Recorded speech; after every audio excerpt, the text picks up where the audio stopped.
नमस्ते, मैं डॉक्टर शारिका रॉय। आज आपके सामने मैं अपना एक बहुत फ़ेवरेट टॉपिक वो है गर्भ संस्कार, उसके बारे में आपके साथ बातचीत करना चाहती हूँ।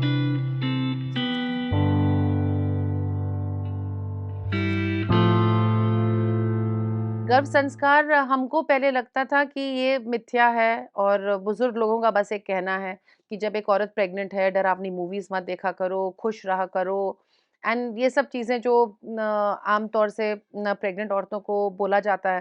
पर औरतें अपने अपने ही रुत में रहती हैं।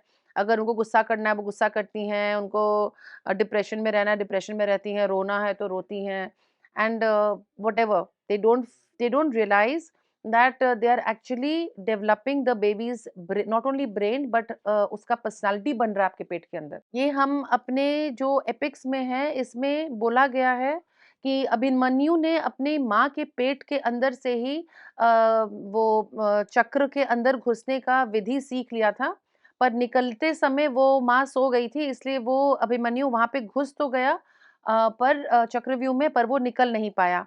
और हम सब उस पे हँसते हैं और सोचते हैं कि क्या नॉनसेंस है, ये सब कभी ऐसे हो सकता है?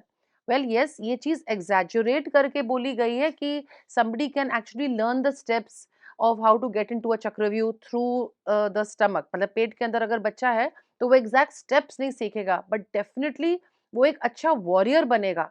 अगर उसकी माँ जब वो बच्चा पेट के अंदर है और एक माँ एक वॉर सीन में है और वो सुन रही है, स्ट्रैटेजीज़ सुन रही है, उसके जितनी भी चीज़ें उसके कान में, उसके ज़हन में, उसके दिमाग में जो होती हैं, उसका इम्प्रेशन बच्चे पे पड़ता है। इसीलिए लोग बोलता है कि ये inborn talent, it's not a inborn talent, it is at that time कि वो 9 महीने के अंदर जब बच्चा पेट में था, उस समय माँ कैसी थी? अगर बहुत खुशहाल वातावरण में वो है, खुश रह रही है, तो उसके बच्चे का नेचर वैसा होगा। अगर वो बहुत ही ज़्यादा स्टूडियस है, उस समय एग्ज़ाम्स दे रही है, पढ़ रही है, तो उसका बच्चा भी वैसा होने की पूरी संभावना है। और ये हम ऐसे ही मिथ्या में नहीं बोल रहे हैं, ऑफ कोर्स किताबों में लिखा हुआ है। ये इंडियंस का रिसर्च है जो महाभारत में बताया गया है, लोग उस पे हँसता है। बट हम लोग उसको भूल गए और हम लोग उस पे हँसते हैं। But the Japanese have taken this very seriously and now it's coming back to India. अब इंडिया में वापस आ रहा है और गर्भ संस्कार अब बहुत सारे हॉस्पिटल्स में, जैसे हम लोग के हॉस्पिटल में अब हम लोग अपने पेशेंट्स को गर्भ संस्कार करवाते हैं। एंड ये केस स्टडी किया गया है, हम लोग अपने पेशेंट्स के साथ इंटरैक्ट करते रहते हैं। दे कम अप और फॉलो अप, अपने बच्चों के साथ वापस आते हैं and we study and we talk and we do. आप अपने ही घर में आप स्टडी कर सकते हैं। जितने बच्चे हैं, एक ही माँ के 4 बच्चे और चारों का नेचर अलग क्यों?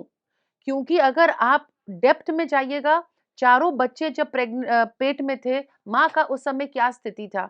क्या उस समय घर कोई फाइनेंशियल क्राइसिस के थ्रू जा रहा था? क्या माँ बहुत टॉर्चर उस समय हो रही थी, डिप्रेस्ड थी, किसी तरह का हादसा उस समय हुआ? और उस बच्चे का नेचर देखिएगा, इट विल कोरिलेट। इसलिए गर्भ संस्कार को हम लोगों को बिल्कुल लाइटली नहीं लेना चाहिए और आप लोगों को अब यूट्यूब के बाद तो हम डॉक्टरों की थोड़ी कीमत कम हो गई है और इट्स गुड कि आप लोगों को फुल नॉलेज हर चीज़ का आपको यूट्यूब से मिल जाएगा। तो मेरा रिक्वेस्ट है हर गर्भवती महिला को कि जब आप प्रेग्नेंट हो, मेरे को रिक्वेस्ट सिर्फ गर्भवती महिला को नहीं, उसके आस-पास के जितने लोग हैं कि उस औरत को कम से कम उस 9 महीना खुश रखिए। आप ही का वंश को वो आगे बढ़ा रही है।